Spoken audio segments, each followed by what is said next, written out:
हरे कृष्ण। श्रीमद् भागवत गीता अध्याय 9 परम गुह्य ज्ञान श्लोक संख्या 14। सततं कीर्तयन्तो माम् यतन्तश्च दृढव्रता नमस्तयन्तश्च मां भक्त्या नित्ययुक्त उपासते। ये महात्मा मेरी महिमा का नित्य कीर्तन करते हुए, दृढ़ संकल्प के साथ प्रयास करते हुए, मुझे नमस्कार करते हुए भक्ति भाव से निरंतर मेरी पूजा करते हैं। तो भगवान यहाँ पिछले श्लोक में हमको बता चुके हैं ऑलरेडी कि महात्मा कौन है। और महात्मा यानी भगवान के वो जो शुद्ध भक्त, जो जो ये जान जाते हैं कि कृष्ण भक्ति करने से सब कुछ हो जाता है। ऐसे दृढ़ प्रतिज्ञ भक्त जो कि भगवान के अंतरंग शक्ति के अंतर्गत संरक्षित रहते हैं। इन महात्माओं का लक्षण क्या है, एक्टिविटीज क्या है, इस श्लोक में भगवान बोल रहे हैं कि ये किस प्रकार से भगवान की सेवा में लगे रहते हैं।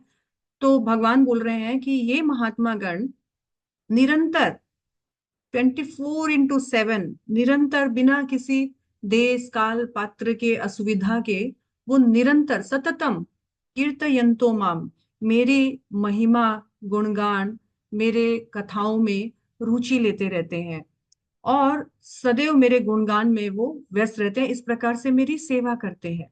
भगवान यहाँ 2 बार माम माम बोल रहे हैं। माम मतलब केवल मेरी, मेरे विषय में। और इस तरह से वो पूरे दृढ़ व्रत के साथ, पूरे संकल्प के साथ, फुल डिटर्मिनेशन के साथ यतंतश्च, इस यतन में, इस प्रयास में लगे हुए रहते हैं। कौन से प्रयास में? तो भगवान की सेवा करने के प्रयास में, भगवान को प्रसन्न करने के प्रयास में लगे हुए रहते हैं। तो भगवान बोल रहे हैं कि ऐसे भक्तों का क्या क्वालिटी है। तो ऐसे भक्त सदैव मेरी सेवा में लगे रहते हैं बिना किसी देश काल पात्र समय के असुविधा के।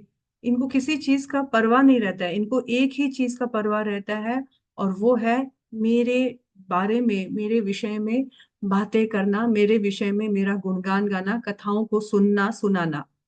और ऐसे भक्त इस रूप से सदैव मेरी उपासना में लगे रहते हैं, मेरी सेवा में लगे रहते हैं। जैसे कोई निर्धन व्यक्ति किसी धनी व्यक्ति के पास यत्न करता है कुछ प्राप्त करने के लिए, वैसे ये भी साधुगण की सेवा में सदैव मुझे प्रसन्न करने की, मेरी सेवा करने के प्रयास में लगे रहते हैं। और सबसे अनु जो बेस्ट सेवा है वो है ये मेरे कीर्तन में, मेरे गुणगान में, मेरे कथाओं में लगे रहते हैं। हरे कृष्णा।